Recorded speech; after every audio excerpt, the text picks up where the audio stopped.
So, today we're gonna once again talk about Just Listen by Mark Goulston, as I'm just reading because I don't just know these things. And I actually really have to take a shit, but I feel like, no, I'm just gonna record now. I just don't wanna. And it is actually a book that we've already went through, so it is to some degree going to be something that we know, or I at least know, but I do also remember that the original quote-unquote summary, so original summary that I've went through wasn't that long. This is a little bit of a longer one, and I do just assume therefore that I'm going to find some things, or that we're going to find some things that are new, which is something that's pretty amazing. But I might be trying to link down the quote-unquote original summary that I've went through in the description as well.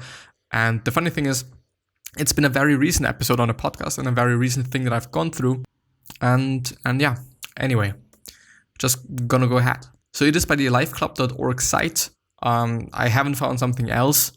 There is one summary by the 4minutebooks.com or 4minute book. I'm never quite sure whether it is books or book.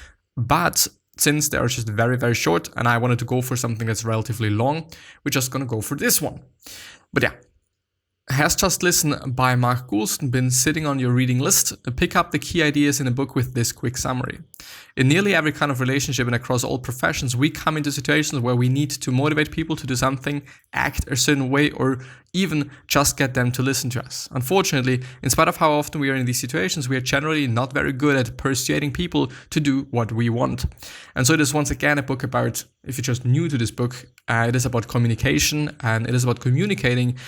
And basically just something that I'm very, very interested in, which is not very persuading or being persuasive, if this is the right word. I'm actually quite unsure. So because for me, it is a little bit of a negative thing to say, like, I want to manipulate people. It's just almost the same thing.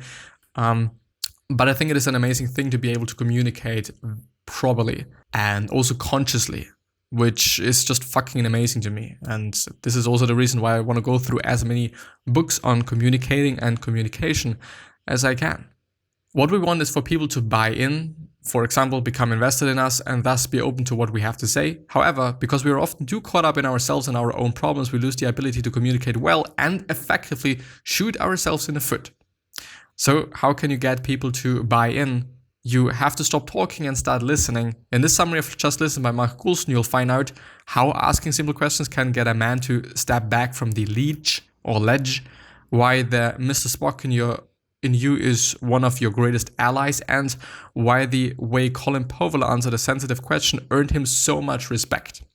So a lot of great things are apparently going to come up, and I do want to point out that listening and being a good listener is it is not something new. It is not something that's going to be just an incredible piece of wisdom. It is not, because it's hopefully something that you already know about, and it is hopefully something that you know is crucial in some areas of life, definitely. And I've also seen that, it is nice. It is nice when somebody listens to us, and just do it, and do it consciously. Just listen, key idea 1, listening is a key to overcoming resistance and initiating progress.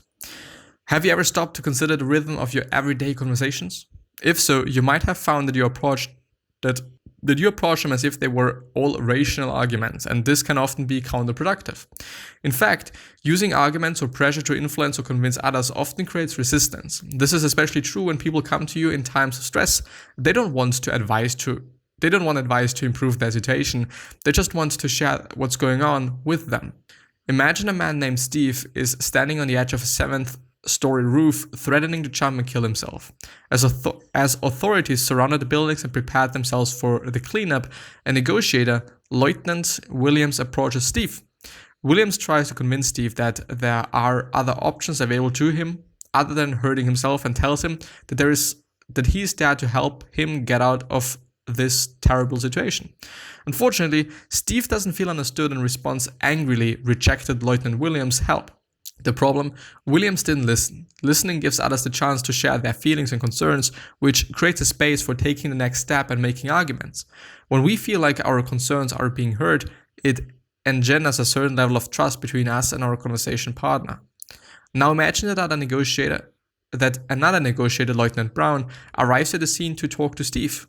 After listening to Steve, Brown tells him, I bet you feel that this is your only way out. Yes, Steve replies. By listening, Brown is able to show Steve how he emphasizes with the situation. He asks Steve how he lost his job, why his wife left him, and so on. Steve then starts to calm down and begins to explain his situation while becoming more open to solutions other than killing himself. If you want people to be open to your arguments, you have to listen first. And as you'll discover in the next few book summaries, we're all biologically programmed to do just that. So my point on that is that of course listening is an amazing thing, and it is also amazing in a way of, if you just tell somebody like, okay, everything's gonna be fine, everything's gonna be good, your life is gonna be all right again, and you just have to do this and have to do that and whatnot, then you might be scratching, you might be scratching some things or some bits of the problem that this person is having. But on the other hand, if you ask a question and then listen, then you're having a way better idea what the problem is. A way better idea. And therefore you can also just give better solutions and give better, solutions for his or her problem. And so just because of that, it makes sense to ask first and then reply, rather than replying and then asking. Quite some sort of. Well. Just listen, key idea 2.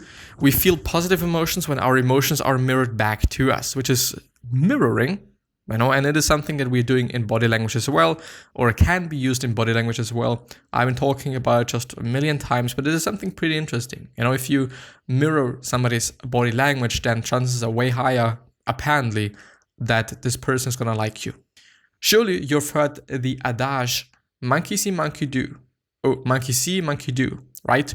As it turns out, it is true. Indeed, we are constantly mirroring those around us. For example, recognizing, acknowledging, or reciprocating the feelings and emotions of the individuals we are engaged with. Which, if you think about it, which makes it way more important just in this fucking second that you're surrounding yourself with people that are happy, positive, striving for something and whatnot. Because if you then also kind of copy them or mirror them, then guess what? You're also going to be happy and you're also going to be striving for something. Interestingly, mirroring is actually programmed into our brains. Brain cells called mirror neurons allow us to experience what we perceive that others are feeling. Mirror neurons used to be called monkey see, monkey do neurons for good reason. If you've ever cringed when you saw a friend or coworker get a paper cut, almost feeling the pain yourself, or started to tear up when you saw someone else cry, then you have experienced your mirror neurons in action. Some scientists believe that these neurons could even be the basis for human empathy. In fact, researcher V.S. Ramachandran has called mirror neurons empathy neurons because of the way they bring people closer together. Mirror neurons are also what cause us to constantly try to appease those around us, satisfy others' wishes and expectations, and seek their approval. For example, when a speaker notices that the audience has become unresponsive, constantly looking at their watches or starting off into space, his mirroring neurons cause him to respond to their desires by saying, okay, it's time for a break. For example, or maybe just, okay, it's time for just changing up my talk or changing up what I'm doing or how I'm doing it. However, when your feelings aren't met with empathy, but instead with apathy, hostility, or even negative responses, we are less likely to feel connected to others. Studies have shown that if we mirror others but aren't mirrored in return, we develop a deficit in our mirroring neuron receptors. When these mirror neurons receptor deficits occur, we feel alone and disconnected. Well, it's because we engage in so much impersonal communication via email or mobile phones, or because we have less time to form connections, we no longer mirror each other the way we used to. I see, so it's apparently kind of a cycle of death. A vicious cycle, a negative vicious cycle. Is a vicious cycle, by the way, always negative? I'm actually a little bit unsure there. But the thing is, mirroring is great. Tonality, the words that you're using, how you're writing, also in text messages. The use of emoticons or just smileys and emojis. Yes, it's not emoticons, but emojis. And all sorts of things like, it makes sense. It really does make sense to do so. Yeah, just listen, key idea 3.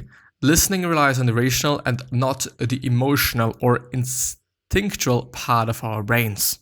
Yes, indeed. I think we're just always kind of thinking about giving our shit to everything and talking about our shit and stuff. You know. Have you ever felt like you were having an argument with yourself, like your consciousness was divided into different yous? Well, your brain really is divided into 3 different thinking parts or layers, and they all experience and react to the world differently. Our reptilian layer is very primitive and is all about reacting to the immediate situation. This layer is responsible for our fight or flight reactions. It doesn't take the time to ponder or analyze situation, it acts. It is also where fear lays, and not just all the other bullshit that we don't really need at this point of time, which is making our lives a lot more difficult in some situations. Not always. Sometimes we need them, and sometimes they are really fucking important, but they do quite often, I would say, not really make our lives better. Or it doesn't. Sometimes the reptilian layer causes a deer in the headlights reaction. We freeze up and can't act at all. The next layer, the mammalian layer, I should actually kind of turn that upside down. Not upside down, but on the screen so that I don't have to look at it all the fucking time. So the mammalian layer is a bit more evolved than the reptilian layer. It is in charge of our emotions and is the home of our inner drama queen. The mammalian layer is where powerful feelings arise, including emotions like anger, jealousy, love, grief, pleasure, joy, and sadness. Lastly, there is the reasoning layer. This layer of the brain is responsible for collecting and analyzing the data from the reptilian and mammalian layers of the brain and developing logical next steps. Think of this layer as your inner Mr. Spock. For example, i.e., the Star Trek character who was always... What does i.e. mean, by the way? I don't know. So I don't know the long version of it. Let's put it like this. Okay, Rob Goulston, better known by his stage name Fresh IE, is a Christian rap artist from Winnipeg, Manitoba. Interesting. Now we know more about this person. The Star Trek character who was always careful to weigh the pros and cons of a given situation and then decide on a course of action. Just how you have different thinking layers that influence how you react to the world, so do your conversation partners. If you want them to be receptive to what you have to say, you'll have to make sure that they're thinking with the right layer. The remaining book summaries will show you just how to make sure your conversation partners have the right mindset or to communicate effectively. So they always talk about I gotta have to highlight that so that I don't lose it. I do wonder, there's people, if you like this book summary, check out other articles. There's indeed other book summaries, apparently, I guess. Learn how to understand and navigate your emotions. It's better to do the thing than not to do the thing.